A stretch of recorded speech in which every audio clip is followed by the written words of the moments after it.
believe, yeah, good. Welcome then. Let's get into module one. So y'all, module one, again, is just mostly an introductory type module, right? We want everyone to get familiar with the class, think about things differently. We've got 15 weeks to really become very fluent in data communication. And so this first module is really thinking about insights and data literacy. What do we mean by those two terms, and how will that shift and move us through this whole semester?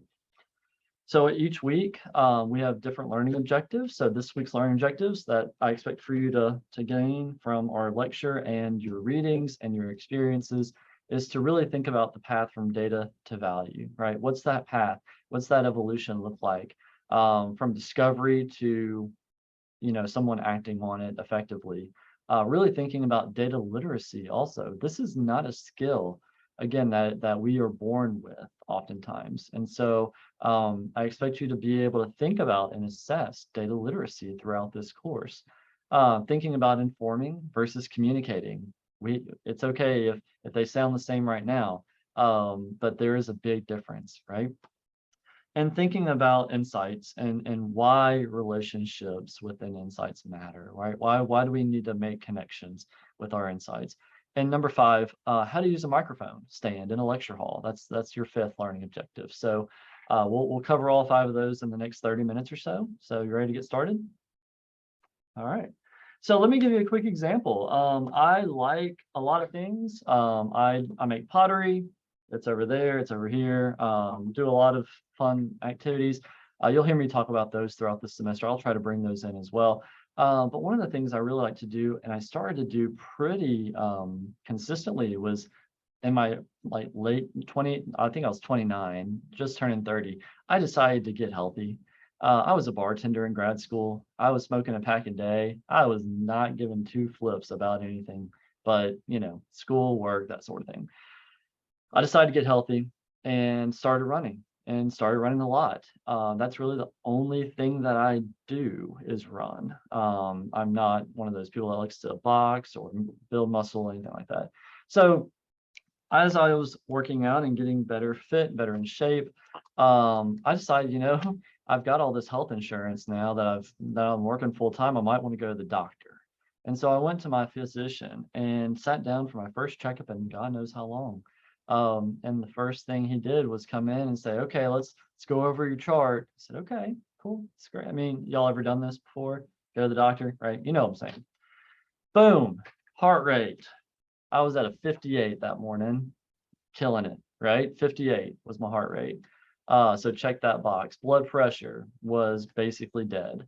I think I was like 105 over 60 something. But again, checkbox. I was like, okay, I was asking him, like, is that good? I don't know. Never really done this before. And then we got to this third box, and it was cholesterol. Cholesterol. Now, I'll be honest with you. I do not know anything about cholesterol at this point in my life. I saw commercials about cholesterol, but I honestly thought it was something that you either bought at a store or that I learned that you didn't want it, essentially. But it was nothing concrete in my mind. I didn't understand what it was, and I didn't know what bad cholesterol meant, right? So I asked him, I said, so he said, well, your cholesterol is pretty high here. I said, oh, is that good? No, it's not. He said, normally, we want to keep you below 200. I said, okay. He's like, but there's two different kinds. There's an LDL, there's an HDL, and, blah, blah, blah, blah, blah. In one ear, out the other, right? All I knew is that I was not in the good. And I kind of left there a little frazzled, right? In my young 30s, like lower 30s, been trying really hard to get back in shape, thinking to myself, gosh, that those thousands of cigarettes I smoked really screwed me up for the rest of my life. I'm gonna die before I'm 40, right? And I'm still not 40, just so you know. Like, I'm still not there. It might happen. But he didn't give me even this, right? All he said was that, it's pretty high, you're pretty young, you got pretty high cholesterol. I said, well, doc, I just won third place in the half marathon. Like, couple of months ago, right? That's me at a half marathon, by the way. I get to brag just a little, just a little.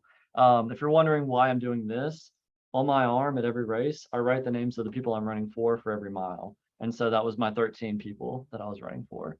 And he said, oh, you're a runner. Yeah, I've been trying for 2 years now to get back in shape. Well, doc said, I'm sure y'all have never heard this before when you go to the doctor and something's wrong. Anybody else experienced this before in their life? Is it frustrating? So let's kind of take a step back. What just happened to me? Did I communicate about data, or was I informed? In your mind, in your opinion, what's your opinion? You're just informed, like you were just told, here's this thing. Okay, go sweat about it in the corner, go cry. Like, you don't know what is actually happening with it. Yeah, go write your will, right? Get ready. The end is near. No, it was like I've never had something to worry about in terms of health. I've been lucky in that regard. So yeah, and information, but not really communication. And I recognize doctors don't have all day to sit there and go over everything with every patient. But is that something, and we've got colleagues here on the call who have worked in the health professions. Is this something that is specific to that industry? Or do you think that communicating data is just hard for people to do? I think in my experience working in a doctor's office, it just depends on the patient, because some patients come in and they'd be like, they have a million questions and they want you to break down all their CMETs and all their panels that you've run on them. And then some are like, I mean, shit, you just told me what it was, so it is what it is. And then there's the other part of the provider, having the provider, if they're a teaching doctor and they're more interested in the patient actually knowing what they want, like knowing without really having to ask, versus them waiting for the patient to ask. Like, it's on both sides to me. Gotcha. That's good to know. Anybody else want to give another perspective or their experience? I had a recent experience where a doctor recommended like putting me on a couple of medications, and I had actually been on all of them previously in my life. So I felt a little bit like she didn't have my context for, and he obviously didn't know your exercise habits maybe, and that, so they give their 2 cents, or he gave his 2 cents, but maybe lacking some context. Yeah. So here's the thing, Scarlett and Lee, I didn't even know my own context really, except the fact that I had been exercising. That's all I knew. All right. I was doing what I thought I should do. Right. So what did I do after I went to the doctor? I got in the car and I called the parentals, because that's what you do when your life is turned upside down by one cholesterol test, right? And I said, Mom, Dad, am I gonna make it? And they, being who they are, and I'm sure you can hear them say this out loud after being on the phone with me for an hour, so probably not. And I was like, okay, I'll figure it out. No, they said, actually, we both have high cholesterol, y'all. It is, Eric, it's basically, we've been told it's a genetic thing. We've both had high cholesterol since we were your age, even like separately, not, and we made you, and now you got us and all that stuff. And I was like, well, dang it, I inherited something from my parents, right? So this was what I needed. This normalized it a little bit for me. This put context to the data, because remember, way back when I got my results, I wasn't the high level. I didn't tell you about this detail, I'm sorry. I was like right here, a little over 200, but still enough to concern my doctor with me being that young with high cholesterol. And it was one of those things where once I talked to my parents, it kind of gave me that, okay, maybe this is going to be okay. Maybe, I said, do y'all take medicine? And they said, well, I think my dad does. I don't think my mom does. Basically, mom said and dad said, look, we were able to control it and keep it stable for a while. And so, of course, what did I do? I Googled. And I've been putting flaxseed in my oatmeal ever since, right? So, I'm not saying that's the only thing you can do, but that's what I did. And in all honesty, just maintaining whatever stuff, I've actually kept it generally under 210. But nonetheless, point here being is that through our everyday experiences, everyone is an analyst. Every one of us, right? All of us analyze things. How many of you go grocery shopping?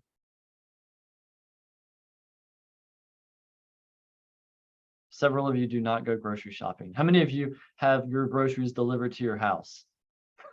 There you go. That's it. All right. I knew I was missing some. Yeah, but you still okay. How many of you go grocery shopping either on an app or in the store? There you go. That's it. That should be almost everybody, right?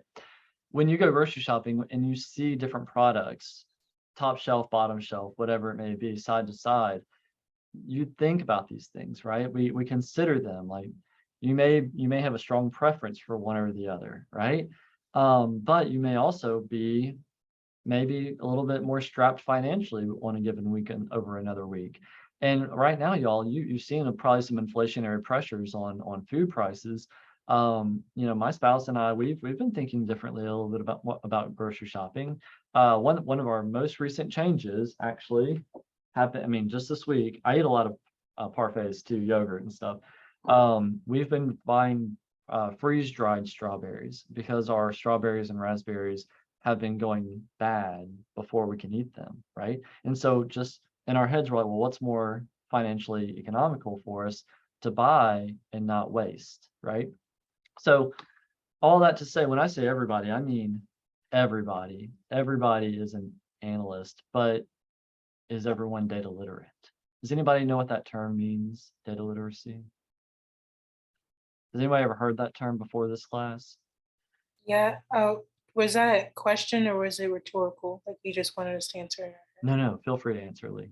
Oh, being able to accurately read data, like a table or a graph, and being able to understand what it's saying and what it's not saying. I guess is the best way. Yeah, being able to make use of the information that's provided, right?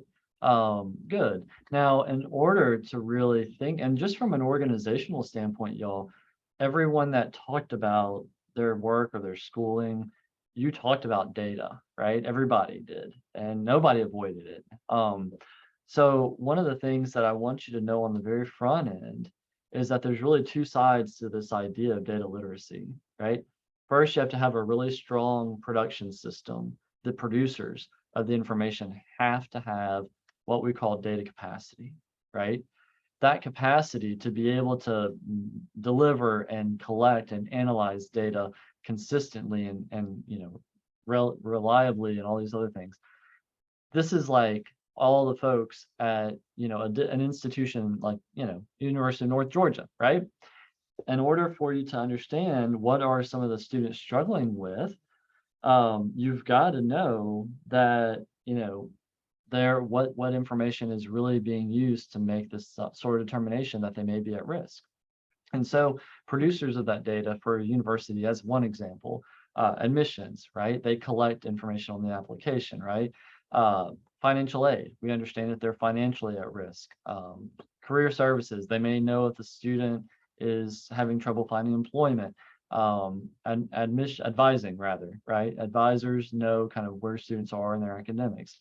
Well, all of those put together creates the data capacity for an organization, right? And if your organization doesn't have high levels of data capacity, then you're not able to really produce actionable information to begin with. On the backside though, right, Lee, is really when we think about data literacy, because that's where the consumers of data come in. And really this is thinking about the levels of someone's ability to make use of this information for decision making. I might be able to read a research article that you wrote and understand it through and through, but if I'm not able to act on it, then there is some sort of missing piece, right? And so what we want to see people do is use data and information to inform their decisions. That's another piece of this whole idea of data communication, is that we're making decisions and we need to be able to use this information to inform that process. So thinking then about data literacy, right? And how people understand things.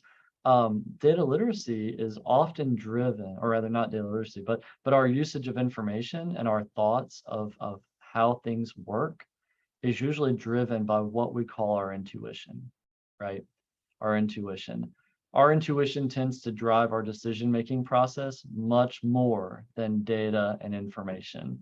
What's something that each of you does with, how does intuition drive your decision-making on a regular basis? Anybody? Gut instinct? Is this like when you go to the grocery store and you don't take the fruit that's on the top of the pile because in your mind you think everyone else has touched that fruit and put it down, so you pick a different one? That's a good example, actually. Fruit is I like that specific example, Scarlett. Yes, you tend to like, I don't know, okay, so I don't know if y'all do like me, but I similar, but not specifically similar. I will pull the gallon of milk from behind the first gallon of milk because I don't want the gallon of milk that's been in the sun too long, right? Or in the lights, right? But similarly, right, you don't want to touch the fruit that everyone else is grabbing and making sure that avocado is soft, right? And so yeah. So that's your gut. Now, do you have data to back up that everyone's touching that apple on top? What if the grocery store was super fancy and they had one person who their entire job was to rearrange fruit so that none of it got touched too much?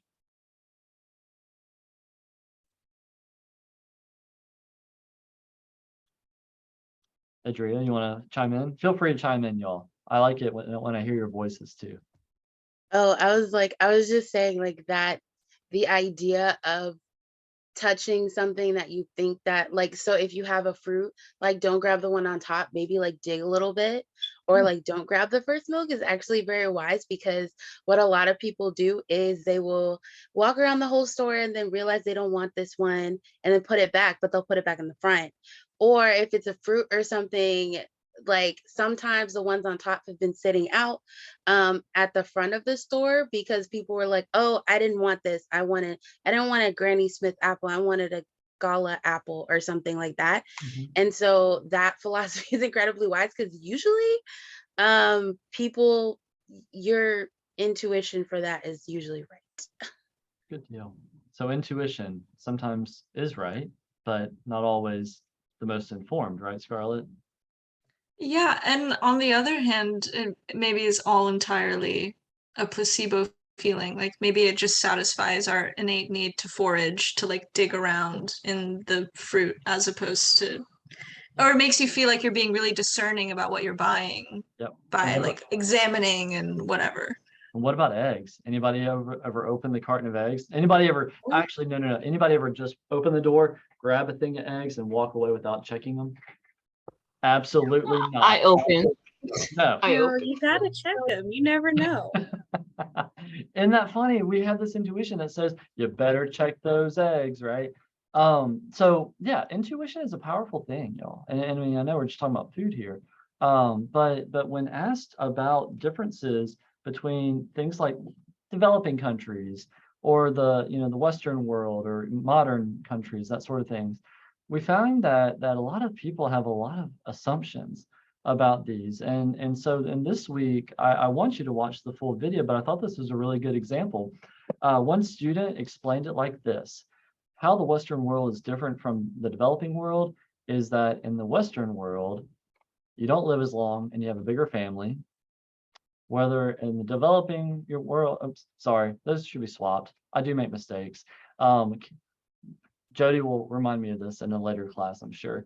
Flip those arrows, y'all, because I was in a hurry today. So, in the Western world, rather, life is longer, and it's happening right now, making it happen. Look at that. You live longer, and you have a smaller family. In the developing world, you live shorter, and boom, you have a bigger family. Is that meaningful? Do y'all feel that way? Do you feel like that's something that has been ingrained inside you, right? Developing world countries have larger families, more people to feed, whereas the Western world, you live longer, you have a higher life expectancy, and maybe fewer children. Does it sound familiar? Oh, shoot. Oh, can you hear me? Sorry. Yeah.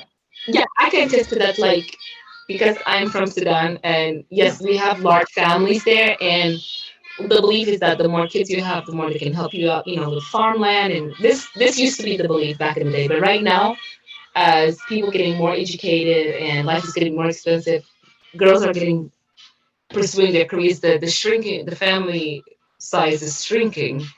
So it's different now. I think we're kind of, I don't know if we can catch up to like America, UK, Canada, or the, first world countries, but we we have changed a long way. Life has changed. Life Yeah. has changed. Yeah.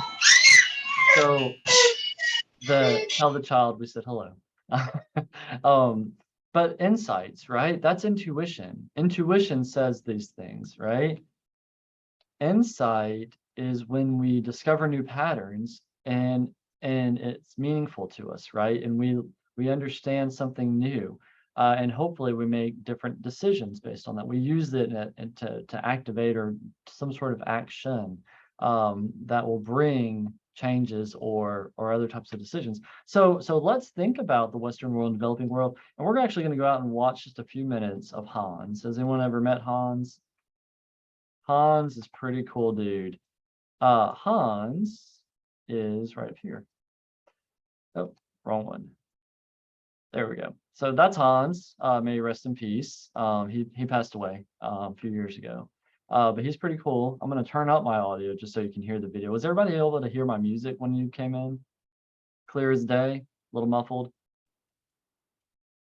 Pretty good. Okay. I was doing that mostly to test if you could hear Hans too. So let me get Hans going. I think it's gonna be like right around there. All right. One or the other needs upgrading, isn't it? When I talk to my students about global issues, and I listen to them in the coffee break, they always talk about we and them. And when they come back into the lecture room, I ask them, what do you mean with we and them? Oh, it's very easy. It's the Western world and the developing world. We learned it in college. And what is the definition there? Well, definition, everyone knows, they say, but then, I press them like this. So one girl said very cleverly, it's very easy. Western world is a long life in a small family, and developing world is a short life in a large family. And I like that definition because it enabled me to transfer their mindset into a data set. And here we have the data. So you can see that what we have on this axis here is size of family, 1, 2, 3, 4, 5 children per woman on this axis. And here length of life. Number 5, learning objective. 40, 50. Exactly what the student said was their concept about the world. And really this is about the bedroom, whether the man and woman decide to have small family and take care of their kids and how long they will live. It's about the bathroom and the kitchen. If you have soap, water and food, you can live long. And the students were right, wasn't that? The world consisted here of one set of countries over here, which had large families and short life, developing world. And they had one set of countries up there, which was the Western world. They had small families and long life. And you are going to see here the amazing thing that has happened in the world during my lifetime. And then the developing countries applied soap and water, vaccination, and all the developing world start to apply family planning and partly to USAID, who helps provide the technical advice and investment. And you see all the world moves over to a two-child family and a life with 60 to 70 years. But some countries remain back in this area here. And you can see we still have Afghanistan down here. We have Liberia, we have Congo. So we have countries living there. So the problem I have is that the worldview that my students have correspond to reality in the world the year their teachers were born. Ooh. That's a good point, right?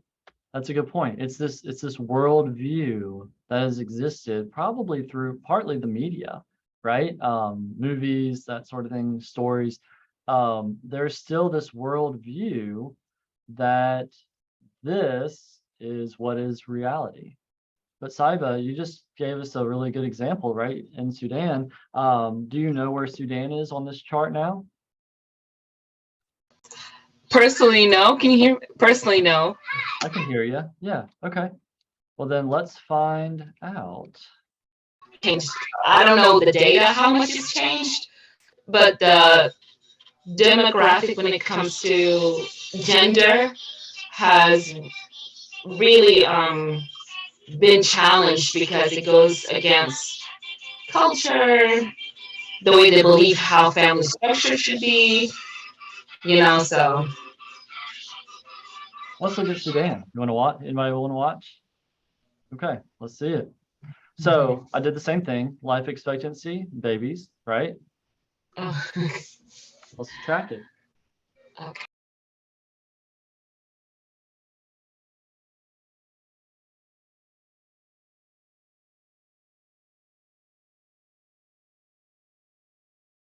Something happened in the 80s with life expectancy, didn't it? Yes, there was hunger. There was in 85 there was hunger happened and a lot have died from that. Gotcha. And so yeah, I remember I know that fact, but there are probably other factors as well. I'm not sure what it is. Look at the progress, Saiba, from Sudan. I mean, they have basically gone from, what is that, about 6 to 7 children per woman, down to about 4. That's a big difference in a family structure. And their life expectancy has gone from a little less than 50 to over 70 years old. So an additional 20 years with their families, right? Now, what does that mean in terms of everybody else? I mean, it's generally, like he said, there's been a lot of movement in this direction.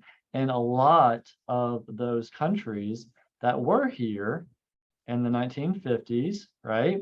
Sudan being one of them, the global development and all the innovations that have come have really made a difference in kind of the global perspective, right?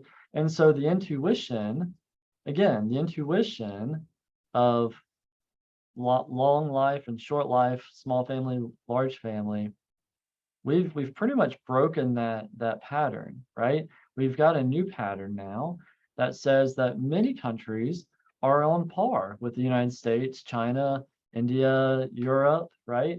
In terms of life expectancy, as well as numbers of babies per women, et cetera, et cetera. You can also look at things like income and life expectancy. And I want to say the example also in the video was Sweden and another S country. I'm trying to remember what it was. Singapore. So Sweden and Singapore, back in, let's just go back to the 50s again. There we go, pre-World War II. You would think, just probably based on your intuition, as far as where Singapore is on the map and where Sweden is on the map and the development of both of those countries, that these two seem very different, right? But one of the things that Hans also showed is that development happens differently in different places. And we can use the data that was collected by the United States to actually very quickly see a change in Singapore's outcomes over time. Look at that. They have increased their income. They have taken over Sweden in terms of income per capita and life expectancy. And how many of you probably, I mean, not a little late to poll the audience, but how many of you would have thought people from Singapore have a higher life expectancy than people from Sweden? I always wondered, is it because I visited Malaysia and Indonesia, but have always been fascinated by Singapore. It's like, how are they able to develop their country what was the formula? What worked? Is it, did they invest? I'm curious, so maybe I'll research it. Did they invest in training, education for their youth? Is it the business side? Just, what was the formula that worked for them and not other countries, you know? I want you to find out. Probably for a later assignment. Okay. Okay. Okay. So the purpose, and again, that I put the link in the chat. You're all probably all paying attention to it now. That's completely okay. It's also here under learn, under the learn section. I call it lanyap. I'm from Mississippi originally. Louisiana is really close. Lanyap means a little something extra. And so I will be putting lanyap stuff here. So feel free to go out there and explore, right? So the purpose of this course is to take us through this journey from data to information to insight to a compelling data story to making decisions and then taking action and then finding value in the entire process and the product. So that really, y'all, I'm trying to stay at time. I'm sorry, I'm 2 minutes over. This week, you'll have 2 opportunities to connect, but also 1 opportunity to practice. If you have any problems with any of these or any struggles, just reach out and let me know. It's great to meet all of you and see some familiar faces. I look forward to working with you this semester. And as always, I stay around after class to answer any questions if you have any further ones. So feel free to sign off whenever you're ready, and I'll see you next week.